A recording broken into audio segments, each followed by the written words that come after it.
We'll be cutting that out. Lying isn't better than silence.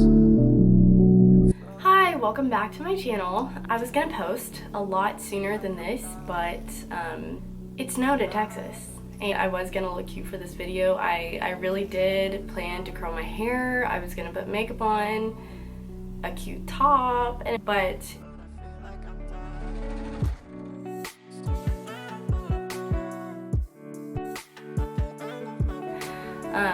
but yeah, so I'm now in a t-shirt. My hair is definitely still moist. So we're going to talk about budgeting. Please don't leave yet. Please don't leave yet. I feel like budgeting is such a boring thing to talk about. Nobody wants to budget. Like, there are people literally making like $300,000 a year living paycheck to paycheck because they did not budget, and that is not going to be you. Budgeting is fun when you get to travel. Literally, budgeting can be so fun when you think about it in terms of shopping, traveling, cars, houses. I couldn't buy this Dutch Bros coffee without budgeting. Fun fact, the only Dutch Bros in Texas right now is in College Station. I can't believe it either. There's nothing here. There's actually nothing here. We do have a Dixie chicken though. You really just can't do anything without a budget. Like, you don't have money to pay your bills, and then your credit card debt increases. You're gonna wanna have either an Excel spreadsheet or an app like Mint that will help you kind of figure out how you want to budget things or what income you have, and it'll alert you when you go over a budget. That's the cool thing about Mint. I think Excel is kind of cool because you can set it up however you want to, but I know not everybody knows how to use Excel, and Excel is not the most user-friendly all the time. So but just some basic things you're going to want to budget for are rent, utilities, any kind of loan payments or debt that you have, insurance or other expenses that are hard expenses that you have to pay no matter what, and food. Those are going to be the 5 main things that you have to budget for. You've got to pay those off no matter what. You've got to have food, you've got to have insurance, you've got to make your minimum payments on loans or credit cards or whatever you've got. You've got to budget for rent, and you've got to budget for utilities. Other than that, you also want to budget for a savings account and any kind of miscellaneous things that happen. So let's talk about percentages for just a quick second. So things that you absolutely have to budget for need to be probably, if you can, about 50% of what you make in a month. So you try to keep those around 50% so that savings can be about 30% or 20%, and then miscellaneous can be whatever is kind of left over. Rent or a mortgage and utilities are probably going to be the first thing that you budget for, just because those are probably the most important things that you have to pay for no matter what. You don't want to get late payments on those things, and you have to have somewhere to live. Second most important thing to budget for is probably your loan payments and any kind of debt that you have, any obligations you have. You want to pay off your student debt as quickly as possible. This is not the same kind of debt as like a mortgage or a car payment, because you're actually using the house or the car or the whatever else.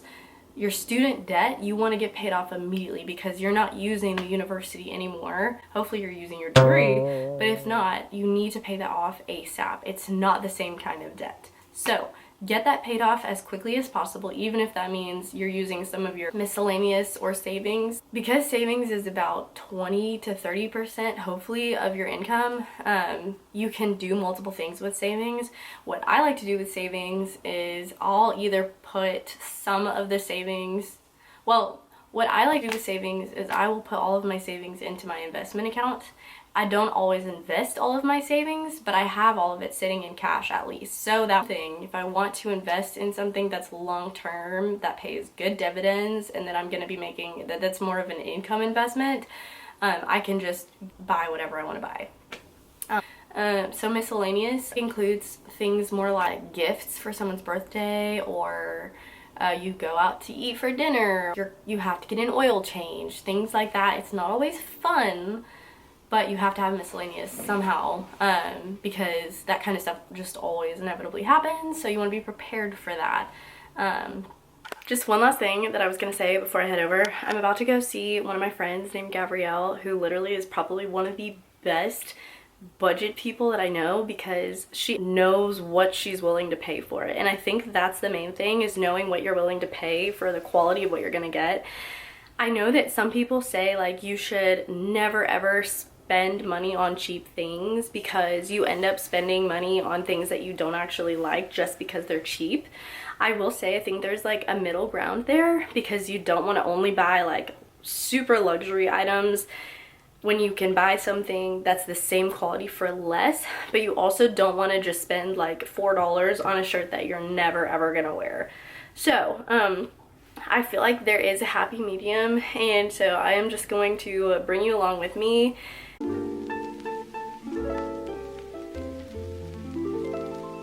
don't love you anymore. Since when? Now. Just now.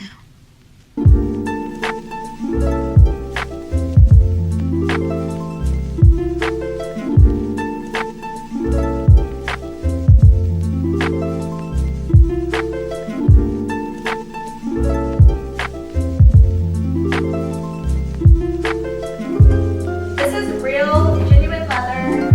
It's the cushions come off. Mid-century modern legs. It's so pretty. So cute. I love talking about. Let's break this down for just a second. Okay, so I think the focus here is that you can find good deals, you just have to look for them. I feel like a lot of people automatically want to go to IKEA or want to go to other places, furniture places, and just kind of accept the fact that they're gonna pay $3,000 for a piece of furniture. Or I did realize that I got those chairs on super sale along with those chairs, so whatever. Ooh. I'm pretty sure everything in here was on sale. This was on sale, my carpet was on sale, my mirror was on sale, and then the rest of it was like thrifted. That shelf was thrifted, this was thrifted, that side table was thrifted. I built this. Like literally You built everything. this? Well, I mean, I didn't really build it. I just got a piece of wood from Lowe's and like chopped it and got some brackets from Etsy. what do you think your advice would be? Oh, okay, good question. I think just knowing what your style is and not feeling like you have to settle because you're on a budget, but knowing that, like she said, going to a store and seeing the prices there does not mean that you're going to be required to spend that much to get something that you like. So what I actually did was I made a Pinterest board of all these things that I wanted. I knew I wanted a brown leather couch, I knew I wanted cute bar stools, and I wanted a cream carpet and a cream set of chairs. And save that all on Pinterest. And what you can actually do is you can pick the item and it'll drop down to some options of different stores. So what I would do is if I found maybe 5 different table options, I would save them and I would watch them for about a month and wait for them to go on sale. And really, like this coffee table right here, my rug, my bar stools, my chairs, my mirror, literally everything that's in my living room was on major sale, at least 50% off. Amazing. I didn't even think to use Pinterest, because it's true, we have all of these resources available and I feel like we never think to use them. Although I love Pinterest, but I use Pinterest for like hair things and looking at rings. And so next time you see them and you realize that they're on sale, you're automatically like, I really like this and I know I like this. That way you don't spend money on things you don't really like.